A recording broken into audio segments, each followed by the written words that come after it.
Day 7 ఈరోజు fasting day. కానీ consistency మాత్రం సేమ్, అందులో ఏ మార్పు లేదు. ముందులాగా ఫాస్టింగ్ అంటే జంక్ ఫుడ్ తినడం మానేసి ఈరోజు సింపుల్గా వైట్ రైస్, రసం, 1 ఆమ్లెట్, లిటిల్ కర్డ్ రైస్ తిన్నాను. అలాగే 2 మ్యాంగో స్లైసెస్ తీసుకున్నా. ఉదయం 4:30 కన్నా ముందే తినేయాలి. ఆ తర్వాత సాయంత్రం 6:45 వరకు వాటర్ కూడా తీసుకోకూడదు. కాబట్టి ముందుగానే ఫుల్గా వాటర్ తాగేసా. ఫాస్టింగ్ అంటే ఈవినింగ్కి ఏం తినాలి అని మాత్రమే కాదు, అన్ని వర్క్స్ వదిలేసి పడుకోవడం కాదు. డైలీలాగా అన్ని పనులు చేసుకుంటూ కొంచెం ఎక్కువ టైం ప్రేయర్స్లో ఉండడం, దేవునికి దగ్గరగా ఫీల్ అవ్వడం. ఫెస్టివల్ అంటే మెహందీ ఖచ్చితంగా ఉండాలి కదా. మా కజిన్ అక్సా వచ్చి మెహందీ పెట్టింది. ఏ ఫంక్షన్ అయినా, ఏ ఫెస్టివల్ అయినా తనే ఇంటికి వచ్చి మెహందీ పెడుతుంది.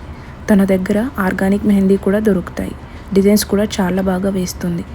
ఎవరైనా అనంతపూర్లో ఉంటే తన ఇన్స్టా పేజ్ డిస్క్రిప్షన్లో మెన్షన్ చేస్తాను, కాంటాక్ట్ అవ్వండి. తక్కువ ప్రైస్కి చాలా మంచి డిజైన్స్ వేస్తుంది. ఈవినింగ్ ఇఫ్తార్కి డేట్స్ అండ్ ఫ్రూట్స్తో ఫాస్టింగ్ బ్రేక్ చేశా. ఆ తర్వాత మళ్ళీ ఫుల్గా వాటర్ తీసుకున్నా. డిన్నర్ అవాయిడ్ చేద్దాం అనుకున్నా, కానీ అవ్వలేదు.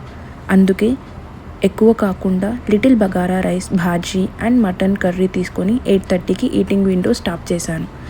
ఇప్పుడు చూడాలి టుమారో ఎంత వెయిట్ పెరిగాను. ఇవాల్టికి అంతే గాయస్. మీకు నా వీడియోస్ నచ్చినట్లయితే please like, share and subscribe to my channel. Bye.